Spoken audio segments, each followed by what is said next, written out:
Say their name, and it will kill them. We live in a rural community on the Navajo reservation.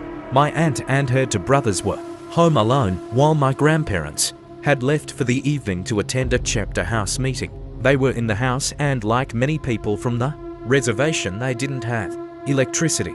It had been dark outside for about an hour, and my aunt and my uncles were getting ready for bed. Outside they heard noises, as if someone moving things around outside. My oldest uncle went to look out the front window and saw a figure out by the truck. This was immensely out of the ordinary, because the closest neighbor was miles away. Whatever it was opened the truck door and began to dig through the personal items that my family had left in the vehicle. My aunt and uncles were frightened by the sight and knew that they should take action. They took out the rifle and all steadied themselves to hold it up. They flung open the door and aimed the gun at the dark figure. The figure turned and started to walk towards them, totally unfazed by the weapon. My uncle pulled the trigger, but nothing happened. The figure drew closer, and my aunt began to smell something like a rotting corpse. It was so strong it made her gag. My uncle continued to pull the trigger, with no luck, and the figure came closer and closer. Off to the distance, headlights were coming up the road.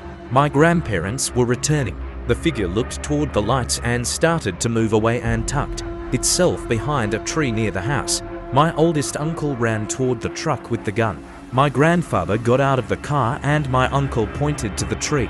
The thing was poking out its head to observe what they were doing. My grandfather ran into the house and over to the stove and grabbed a handful of ashes and rubbed over the gun and placed a ash-covered bullet into the chamber. He walked out onto the porch and fired toward the tree. Whatever that thing was didn't expect the gun to go off. The gunshot echoed and the dark figure began running. My grandma chased my aunt inside and my uncles and my grandfather went after it.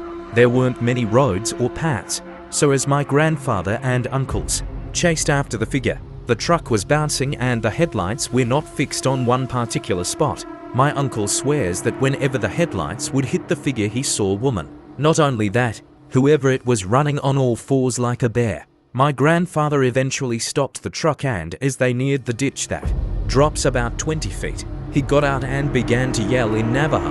My uncle says that he was yelling about a local woman. He yelled that he wasn't scared and that he knew it was her and to leave his family alone. A few days passed and there was news that the woman that my grandfather was yelling about had passed. I've always been told that if you know who the Skinwalker is, say their name and it will kill them.